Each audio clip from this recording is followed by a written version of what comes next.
Demon Nezuko's place on the Demon Slayer tier list has been one of the most polarizing topics in this game as of late. I don't remember a character in this game that has spawned so much difference of opinion. She's Yushido tier, she's got no neutral, she can deal with projectiles. She's a Kaza tier, dude, look at her damage, look at how much meter she builds. Both of these takes are true, which means none of them are correct. Today I'll tell you where I think Awakened Nezuko belongs on this tier list, but before we do, there was actually a stealth patch that changed every character, a universal change that some characters can take better advantage than others. You see this? This is now much better than before. It's faster because the character slides as they block, which means they keep a lot of their momentum. Akaza is particularly good at doing this dash dance because of his level 3 dash speed. In fact, everyone that has a level 3 dash speed is now much more effective at moving around while tapping the block button. Does that change any placements in this tier list? Not really. I don't think so. But it's a patch note, so I thought I should mention it. Awakened Nezuko, in my opinion, belongs on the A+ tier. I'll tell you why she's so high, but also why she can't climb any higher. And at the end of the video, I'll tell you exactly where she belongs, between which characters. How high of an A+ character is Awakened Nezuko? So the reason why she's so high in this tier list should be obvious. Damage and meter build. Now, because all of her abilities start with red combos, and because she needs demon bars to extend a lot of those combos, some could say that her damage is situational, but I disagree. If Nezuko doesn't spend any demon bars, it's true she can't get the crazy damage the character is known for, but her damage is still normal. It's not like she's weak, she just becomes a normal character if she's out of demon bars. Even if the combo that she starts is red. Heck, if she takes you into a wall, her damage is even higher than average, thanks to that link after her skill move. But the thing with Nezuko is she will have demon bars more often than not, and that's because of her meter build. She builds meter better than any other character in the game, which means she'll often have boost or surge ready to go, which lets her get those demon bars back. This means that Nezuko can use those demon bars more freely than any other demon in the game, because she usually has a way to get them back. The only way to make Nezuko starve for resources is to force her to use her bars for escaping, and to do that, you gotta optimize combos and you gotta play better than her. That's the main reason why Nezuko is this high on the tier list, but that's not all she has going for her. There are a few other things that make this character great. For instance, she deals a ton of chip damage and guard damage as well with a lot of her skills. There is a big downside to this, which we'll talk about later as we get into her cons, but basically none of her guard pressure is guaranteed. In fact, she has to gamble a lot when going for this. And that's something I think some people are overlooking, especially people placing her higher on tier lists, but we'll get to that when we talk about her cons. If the player just takes it, they're getting guard broken, and even if they're not getting guard broken, they're taking a ton of chip damage, which can turn Nezuko from a 2-touch character into a 1-touch character. Finally, the healing. Her boost healing isn't anything impressive, but when Nezuko goes into surge, she heals a lot of her health back. Not only is useful for keeping those demon bars around for more damage in combos and for extra escapes, but also she's encouraged to use boost and surge because she heals a lot. And it's for those reasons that I think Nezuko is as strong as an A+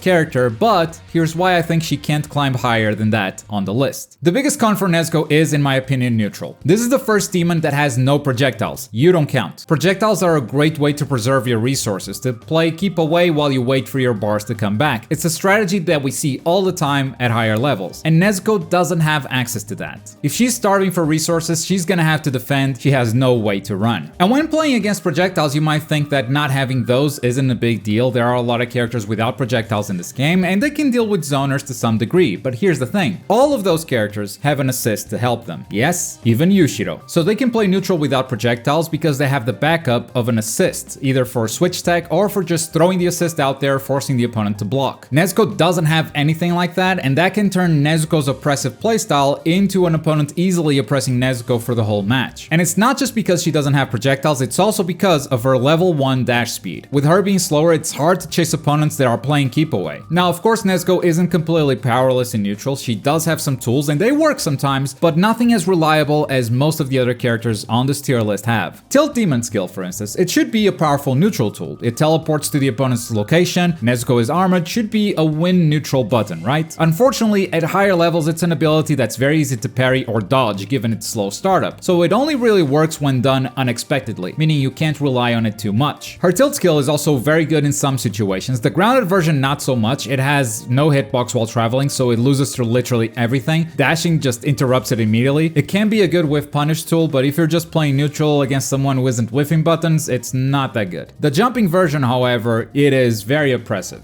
as it hits all around the character. It doesn't matter if the opponent is in front or behind Nezuko, they are getting hit. But for this move to be effective, you gotta be in the mid-range already, and this ability is also a gamble, as you're about to see. Most players that I know are not taking advantage of this. So when Nezuko does this and she hits the opponent, her only option is to throw another skill. Just throwing attacks won't combo at all. If this ability is blocked, however, it is actually unsafe. The only option that Nezuko has here to not be unsafe is to throw another skill. If she throws her guard skill and it's blocked, she is punished. So what most Nezuko players do is throw her normal skill. The thing is, this neutral skill isn't safe at all. Nezuko can be push blocked and punished. So basically, as soon as Nezuko dives with her tilt skill, she cannot make herself safe unless she uses demon bars. And I don't see a lot of players punishing her skill move, but you see, this cannot be cancelled. She's always gonna do the 3 kicks, so 1 push block and it becomes very easy to punish. And this is also why her guard pressure is risky. Most players are just taking those 3 kicks, and that's a lot of guard damage that they don't actually have to take. The skill button on block is unsafe. And ultimately, that's why I think her neutral isn't so great. A lot of players are defending that her jumping tilt skill can be very oppressive, and it can indeed, but it's also a gamble. You could also do the jumping tilt attack instead of the jumping tilt skill. That doesn't spend meter. If it hits, you can actually confirm into a combo for free, but unfortunately the hitbox on that isn't as great, so it ends up being a bit situational. But that's ultimately why I think her neutral isn't great and why her guard pressure is actually a big gamble. It's always weird ending on the cons because it makes it sound like this character is much worse than it actually is, but like I said, I think this character is an A+